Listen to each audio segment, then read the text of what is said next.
আজকের বিষয় হচ্ছে ভিডিওর কন্টেন্ট বা সময় তৈরি করা। আমাদের এটা মনে রাখতে হবে, কোনো ভিডিও যদি তৈরি করতে হলে তার ভিউজ পেতে হলে আমাদের প্রথমে তো সময় মেনটেন করতে হবে। এই সময়ের উপর ডিপেন্ড করে আমাদের সামনের দিক এগোই, এবং বড় বড় ইউটিউবাররাও তোমার এই সময়ের উপর ডিপেন্ড করেই ভিডিওগুলো আপলোড করে থাকে।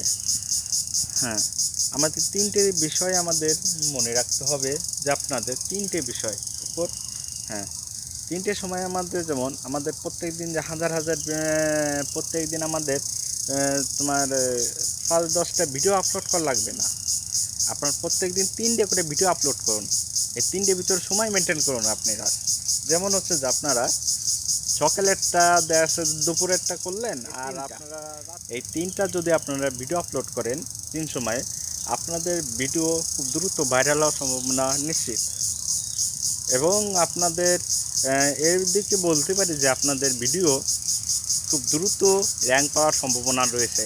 এবং হ্যাঁ, 3টার ভিতর হচ্ছে যে আপনার 3 সময়ের ভিতর আপনার বেশি সময় হচ্ছে যে আপনার যে ভিডিওটা আপনি রাত্রে আপলোড করবেন, হ্যাঁ, রাত্রে যে ভিডিওটা আপনি আপলোড করবেন, এই ভিডিওর উপর আপনি বেশি সতর্ক এবং মনোযোগ দিয়ে করবেন। হ্যাঁ, আপনার টাইটেল, থাম্বনেল এবং হচ্ছে যে আপনার ভিডিওর উপর ডিপেন্ড করে একটা ভিডিও র্যাঙ্কিং বা ভিউজ বাড়ে। হ্যাঁ, আপনাদের সময়টাই আপনি মেনটেন করতে হবে, বেশি সময়টা আপনারা হচ্ছে যে নয় দুপুরবেলা নয় রাত্রেবেলা। হ্যাঁ, এই দুটো সময় আপনারা বেশি করে যদি আপনি বেশি করে যদি ভিডিওটা আপলোড করেন, বেশি করে ভিডিওটা যদি আপলোড করেন, তাহলে আপনারা খুব দ্রুত র্যাঙ্ক পাওয়ার সম্ভাবনা খুব বেশি।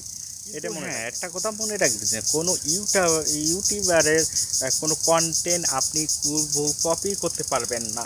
যদি কপি করেন তাহলে দেখা যায় যে আপনি যতই সময় মেনটেন করুন না কেন, একজন সফল ইউটিউবার হতে